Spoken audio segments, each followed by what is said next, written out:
நீங்கள் சிம்பனி செல்வன்னு கொடுத்துருக்கிறீங்க. அது ஒன்றும் அவருக்கு ஒன்றும் பெருமை இல்லை. அவர் தனியாக ஒன்றும் சிம்பனி இசைக்க வேண்டியது இல்லை. அவருடைய ஒவ்வொரு பாடல்களினுடைய இசை கோர்ப்புமே மொத்தமாகவே சிம்பனி தான்.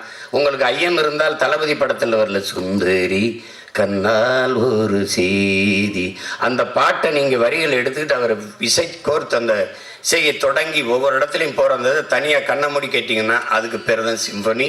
அதனால் அவர் செல்வன் இல்லை, நாங்கள் சொல்கிறோம் இசை ஞானியும் அல்ல, அவர் இசை இறைவன்னு தான் நாங்கள் சொல்கிறோம். ஏன்னா நீங்கள் இறைவனா என்னென்னா, நீங்கள் ஒரு நகைச்சுவை படம் எடுக்க வருவீங்க, அதுக்கு ஒரு இசையமைப்பாளர், சிலது இந்த திருள் படம் வாங்க அதெல்லாமே சொல்லுவாங்க, அடிதடி படம், ஒவ்வொருத்தருக்கும் ஒரு இசை. இதுக்கு இந்த படத்துக்கு இவர் தான் இசையமைச்சா சரியாக இருக்கும். இந்த படத்துக்கு நீங்கள் எங்கள் அப்பா மணிவண்ணன் எடுக்கிற குவா குவா படத்துக்கும் எடுப்பார், விடிஞ்சா கல்யாணத்துக்கு இசையமைப்பார், 100வது நாளுக்கு இசையமைப்பார், அதே மாதிரி கோபுரங்கள் சாய்வுதலைக்கும் இசையமைப்பார். ரெண்டு எல்லாம் ஒரே இசையமைப்பாளர்னா நீங்கள் நம்ப மாட்டீங்க.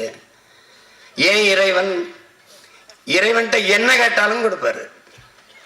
அவன் நல்ல வந்தாலும் வாழ்த்துவாரு, கெட்ட வந்தாலும் வாழ்த்துவாரு, குழந்தைக்கும் வாழ்த்து, பெரியவங்களுக்கும் வாழ்த்து, எல்லாருக்கும் வாழ்த்து, உயிரோடு இருக்கவனுக்கும் வாழ்த்து, செத்தவனுக்கும் வாழ்த்து, எல்லாருக்கும் வாழ்த்து.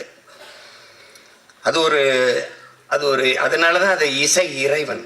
அது ஒன்றும் அதில் அதுக்கு கீழே ஒன்றும் சொல்கிறதுக்கு இல்லாது.